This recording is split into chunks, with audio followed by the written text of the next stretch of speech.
everybody, you know what time it is, and in today's video I'm going to show you how to make a simple caftan dress.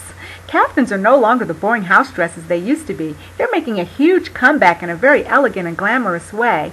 And in this video I'm going to show you just how simple they are to make. So let's get that machine out and let's get started. For today's tutorial you will need your shears, fusible hemming tape, stick pins to temporarily hold things together. We're taking 3 measurements today, so you need a flexible measuring tape.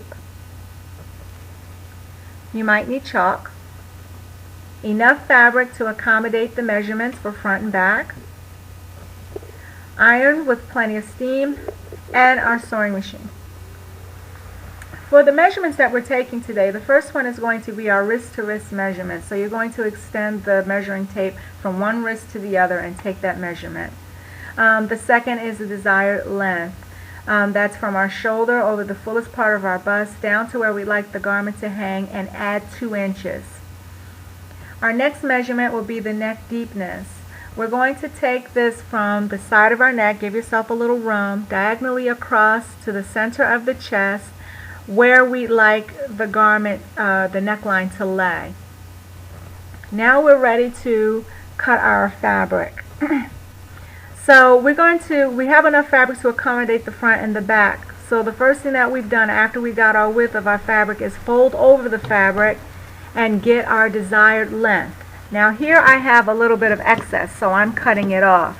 But I have my desired length for the front and back of my garment. That fold that I made at the top of the work, I'm going to open that.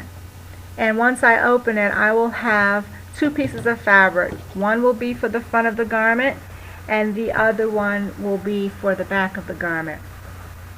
Okay, so I'm going to work with the front of the garment, and I'm going to scoop out my neckline with that last measurement, which is the neck deepness. And you can round it off. That's what I'm doing here. I'm rounding it according to that measurement. You can v-neck it too.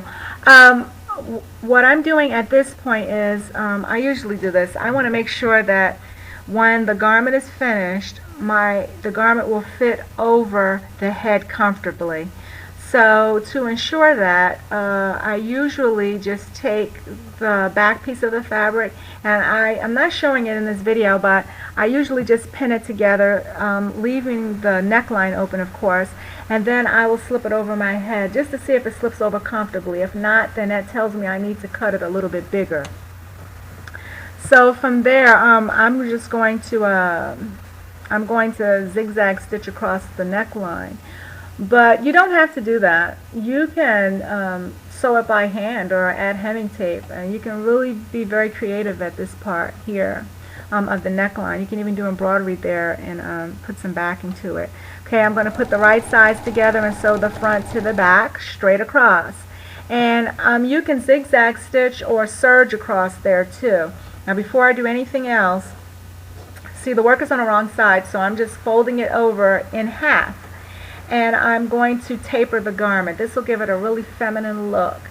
And see, I have the chalk here. I'm just showing you guys how to do this. If you're not good at eyeballing and cutting out a tapered edge, you will want to use some chalk, because you don't want to cut it too small, and you don't want it to be too narrow, rather, because you won't be able to walk in the garment, right? So just cut that off, and then see, now I'll try it on.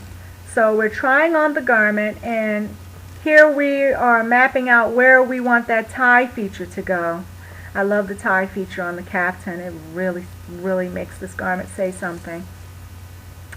And once I map out where the tie feature is going to go, I'm just outlining it for you guys to see clearly.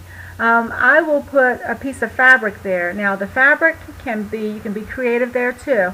It could be an elastic piece that has sequins on it. It can be a sequin piece with no elastic on it. It can be embroidery, whatever you like. It could be lots of strips of satin bias tape to give it like a cummerbund look. You can just really use your imagination there. But for this tutorial, I'm just going to cut a piece of bias tape and just sew it right around the outline of the bias tape on the machine. Now here it is. It's fully attached. I've sewn it on. But this is just only one step to this feature here. I need to put the ties on, right? The ties are on the inside of the garment, which is so cool. After I've sewn it on, now I'm going to just pin on the straps on the inside, and see that sewn piece is acting as a guideline for me. I think in this clip I'm just trying to show you how I pinned on the work. That's only because I really don't like to sew over needles. I don't like to sew over stick pins. But for this I'm going to, because I'm going to attach the straps on the top side of the work, and I want it to be neat. Now right here I am pinning the straps to the side of the work to keep them out of the way, which is a great idea to do, and it will save you a lot of frustration. Okay, so here I'm just attaching the straps from the top side of the work by using several back stitch movements. I'm just going back and forth over the work basically.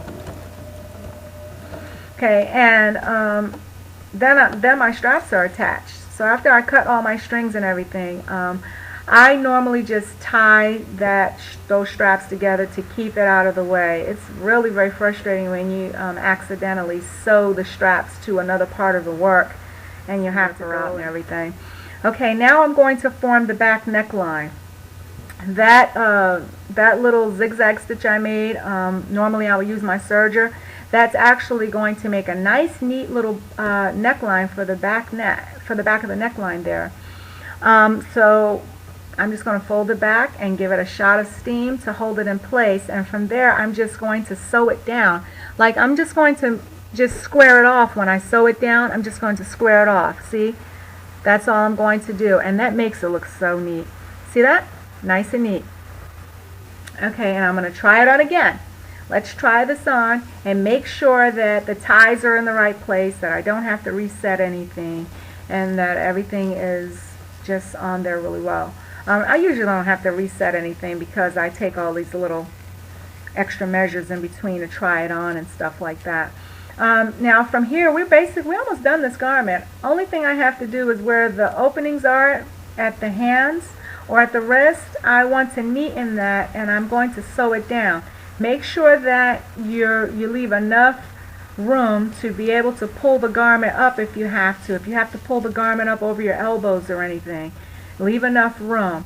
If you want it to be more tapered than that, you can always add snaps or a tie. Next, I'll form a small hem right at the wrist on both sides of the garment, and this is what I like to use the fusible tape for. I like this brand, the Stitch Witchery by Dretz. It works really well. All you need is a lot of steam, and it lasts through a lot of washings too. And if you're not sure, again, use your chalk if you need to outline how wide you need that hem to be. Okay, so basically I just put a strip of the fusible tape there. I fold back the work to where I want the hem to be, and then I just give it a shot of steam. Now I could have serged the work before that, before I did all of this, and that would have given it a nice edge on the hem. And I've done it for both sides. So to close up the work, as you can see, I actually did do a little zigzag stitch there. Okay, so to close up to the work, I'm going to do that on both sides. I'm just going to close up from where that opening is on down to the end of the work, and basically we're finished our caftan. That's just how easy the caftan is, because after I sew this part, the only thing left for me to do is just to put a nice hem on the bottom of it. You can hem by hand. You know, it just depends on what kind of fabric you're using. I like to hem by hand. It takes a little while, but it's so worth it. And this garment can be made with satin or anything, but just look how wonderful it looks. Now this is a little piece of cotton. It's kind of stiff, but it wears very well, and it looks awesome with heels at a party. So wait, we're not done. If you want to attach a scarf to this, All you have to do is just get a nice little piece of fabric. It could be the same fabric if it's not too stiff. You don't want stiff fabric around your neck or your head. And then just attach it right at that neckline that I squared off there. And look, you've got yourself a head covering too, or you can just wear it around your neck. This is one that I made for myself as a prayer garment at home. It's really awesome. You can do a lot with this, guys. You can use all different types of fabrics too. Really make it look very elegant. For more sewing tutorials and crafts too, join me on my blog, slipstitchesandmore.blogspot.com.